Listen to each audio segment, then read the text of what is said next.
നിങ്ങൾ മാധ്യമങ്ങൾ ചില അജണ്ടകൾ പ്ലാൻ ചെയ്യാറുണ്ട്, അതനുസരിച്ച് നിങ്ങൾ പ്രവർത്തിക്കാറുണ്ട്.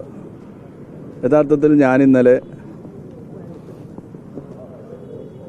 നിയമസഭയിൽ ഉന്നയിച്ച കാര്യങ്ങളെന്ന് പറയുന്നത് ആക്കുളം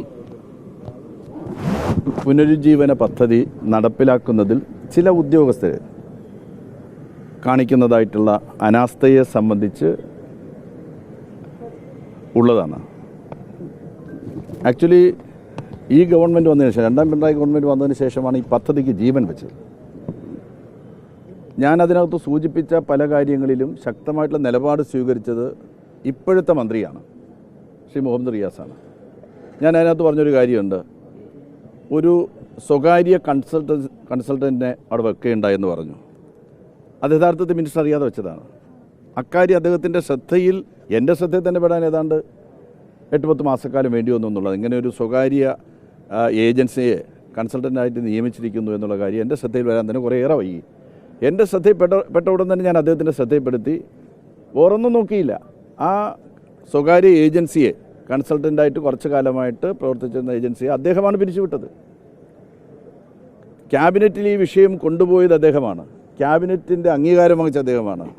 ചില ഉദ്യോഗസ്ഥന്മാർ ഈ പദ്ധതിയെപ്പറ്റി നമ്മൾ മനസ്സിലാക്കുമ്പോഴത്തേക്ക് ഇതിന് ഏതെങ്കിലും ഒരു മുൻ പരിചയമില്ല. വേറെ ഏതെങ്കിലും ഒരു പ്രദേശത്ത് ഇതുപോലൊരു പദ്ധതി നടപ്പിലാക്കിയതിൻ്റെ മുൻ പരിചയമില്ല. അതിൻ്റേതായിട്ടുള്ള ചില പ്രശ്നങ്ങൾ ഉദ്യോഗസ്ഥന്മാരെ അലട്ടുന്നുണ്ട്. ഇത് നടപ്പിലാക്കിയാൽ എങ്ങനെയിരിക്കും, ഭാവിയിൽ എന്താകും, അതിൻ്റെ എല്ലാം ഭാഗമായിട്ട് ചില ഉദ്യോഗസ്ഥന്മാർ ഈ പദ്ധതി നടപ്പിലാക്കാതിരിക്കാനുള്ള കാര്യങ്ങൾ ചെയ്യുന്നുണ്ടായിരുന്നു. ഞാൻ മന്ത്രിയായിരുന്ന കാലത്തോ ചെയ്തിട്ടുണ്ട്. അതിനെല്ലാം മറികടന്നുകൊണ്ടാണ് ഈ പദ്ധതി നടപ്പിലാക്കുന്നത്. നമ്മുടെ തലസ്ഥാനത്തെ സംബന്ധിച്ച് ഗുണകരമായിരിക്കും. ഒന്ന്, ടൂറിസം ആംഗിളിൽ മാത്രമല്ല, ടൂറിസം ആംഗിൾ വളരെ പ്രധാനം തന്നെയാണ്. അതിനപ്പുറം നമ്മുടെ നഗരത്തിലെ വലിയ വെള്ളക്കെട്ടുണ്ട്. ആ വെള്ളക്കെട്ടിനുള്ള ഒരു വലിയ വാട്ടർ ബോഡിയാണ് ഉണ്ടാവുക. 225 ഏക്കർ വരുന്ന സ്ഥലത്ത് വാട്ടർ ബോഡിയാണ് വീണ്ടെടുക്കുന്നത്. അപ്പോൾ അത് വെള്ളക്കെട്ടിന് ശാശ്വതമായിട്ടുള്ള പരിഹാരമാകും.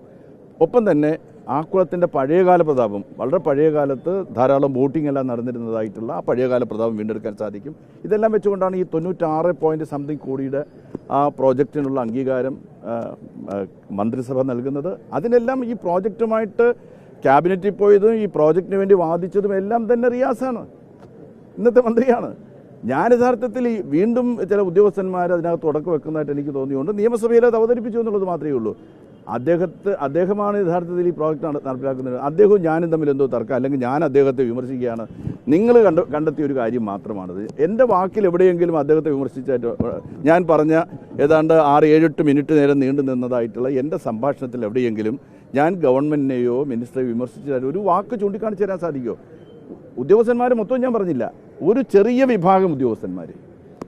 മിനിസ്റ്ററാണ് ഇക്കാര്യത്തിൽ ഉണ്ടായിട്ടുള്ള തടസ്സങ്ങൾ. നേരത്തെ ഒരു ഉദ്യോഗസ്ഥൻ്റെ, ഒരു ഗവൺമെൻറ് സെക്രട്ടറിയും ഡയറക്ടറും ഒക്കെ എഴുതി വെച്ച കടലാസിൽ തന്നെ അതിനപ്പുറം കടന്നു പോകുന്നതിനാവശ്യമായിട്ടുള്ള യോഗങ്ങൾ വിളിച്ച് അതിൻ്റെ സാങ്കേതിക വിദഗ്ധരെല്ലാം വിളിച്ചു വരുത്തി ഒരു സാങ്കേതിക വൈദഗ്ധ്യമുള്ള കമ്മിറ്റി ഉണ്ടാക്കി അതിനെല്ലാം മറികടക്കുന്നതിന് നേതൃത്വം നൽകിയത് അദ്ദേഹം തന്നെയാണ്.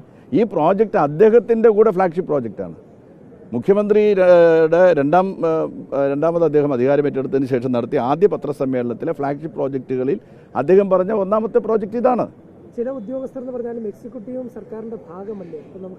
ഉദ്യോഗസ്ഥരെന്ന് പറഞ്ഞാൽ ഞാൻ പറഞ്ഞില്ലേ, നമ്മളൊരു കെട്ടിടം പണിയാനാണെന്നുണ്ടെങ്കിൽ നമുക്ക് മാതൃകയുണ്ട്. ഒരു ബിൽഡിംഗ്, ഒരു 10 നില ബിൽഡിംഗ് അല്ലെങ്കിൽ 100 നില ബിൽഡിംഗ് പണിയാൻ നമുക്ക് മാതൃകയുണ്ട്. പക്ഷേ ഈ വാട്ടർ ബോഡിയെ സംരക്ഷിക്കുന്നതിന് വേണ്ടി പ്രകൃതിദത്തമായിട്ടുള്ള അല്ലെങ്കിൽ പ്രകൃതിയോട് ചേർന്ന് നിൽക്കുന്ന ഒരു പ്രോജക്റ്റാണിത്. ആ പ്രോജക്റ്റ് നടപ്പിലാക്കുമ്പോഴത്തേക്ക് സംശയങ്ങൾ സ്വാഭാവികം. നോ, ഞാൻ പറഞ്ഞല്ലോ, ചില ഉദ്യോഗസ്ഥർക്ക് വീഴ്ച ഉണ്ടായിട്ടുണ്ട്. അതിനെ മറികടക്കാൻ അദ്ദേഹം ശ്രമിച്ചിട്ടുണ്ട്. അദ്ദേഹത്തിൻ്റെ കഴിഞ്ഞ 3 വർഷക്കാലത്തിന് ശ്രദ്ധിച്ചിട്ടുണ്ട്. ആ 3 വർഷത്തെ അദ്ദേഹത്തിൻ്റെ ആത്മാർത്ഥമായിട്ടുള്ള പരിശ്രമമാണ് യഥാർത്ഥത്തിൽ ഇതിനെങ്ങനെ, ഇല്ലെങ്കിൽ ഇത് 3 വർഷത്തിന് മുമ്പ് തന്നെ അവസാനിച്ചു പോയേനെ. ഇങ്ങനെ എനിക്ക് നിയമസഭയിലും ചോദിക്കേണ്ടി വരുമായിരുന്നില്ല, സംസാരിക്കേണ്ടി വരുമായിരുന്നില്ല. അദ്ദേഹം കൂടെ ഇല്ലായിരുന്നുവെങ്കിൽ അങ്ങനെ ആയിരുന്നേനെ, ഉദ്യോഗസ്ഥന്മാരുടെ നിലപാടിനോടൊപ്പം ചേർന്ന് നിന്നിരുന്നുവെങ്കിൽ.